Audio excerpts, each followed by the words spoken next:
करेला हमरा से पहिले राजा अपने दुख सुनावेला।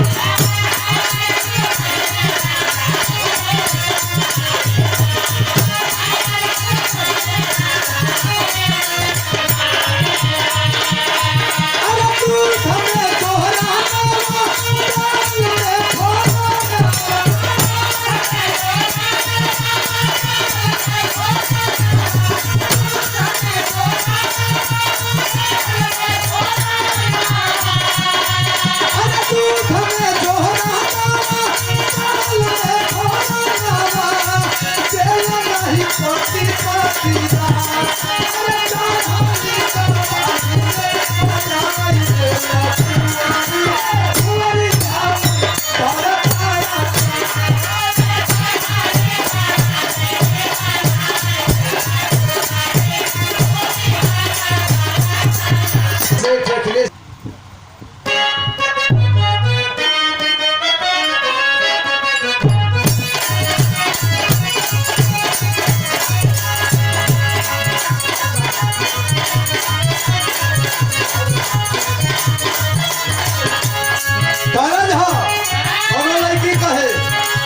गली में घरदा उड़ावत चली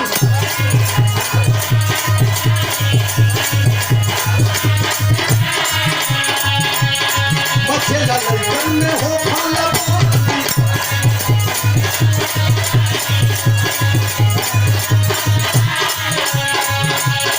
अरे मारी लेनी सेंट जब अरे हम कम खाऊआ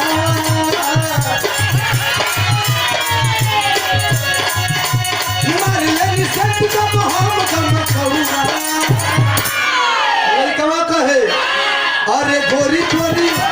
गोरी चोरी अरे गोरी चोरी चुनरी बदल करूँगा हनुमान भाई गोरी चोरी।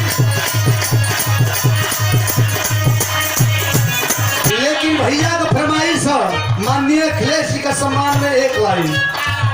कैसे जवन की अगला चुनाव में महागठबंधन भइल बहन कुमारी मायावती जी से और माननीय अखिलेश यादव जी से जब धोखेबाजी से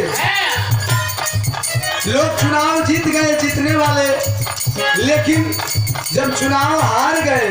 महागठबंधन के लोग माननीय अखिलेश जी और बहन कुमारी मायावती जी, तो मायावती आके क्या बोलो भाई ये अखिलेश अभी बच्चा अखिलेश अभी नादान है बच्चा है इसको राजनीतिक ज्ञान नहीं है और जिस दिन हमें समझ में आ जाएगा कि कुछ होशियार हो गया है उस दिन फिर मैं दोबारा गठबंधन कर लूंगी। उनका कौनों ठिकाने के फिर धरकत रही कमल छाप हो लेकिन पता नहीं लोग तनिक सा कुछ आवाज उठैलन तो फिर तब किया गई बहुत लेकिन हम कहिला हम ना कहिला पूर्वांचल के लोग कहिला यहाँ का लोग कहता का मोती मजा के चली न चल साथी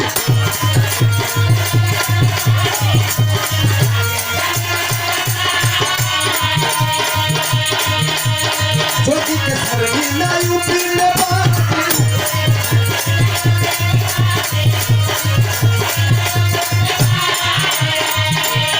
मोती मजा के चली न चल साथी ज्योति के सरनी ना यूपी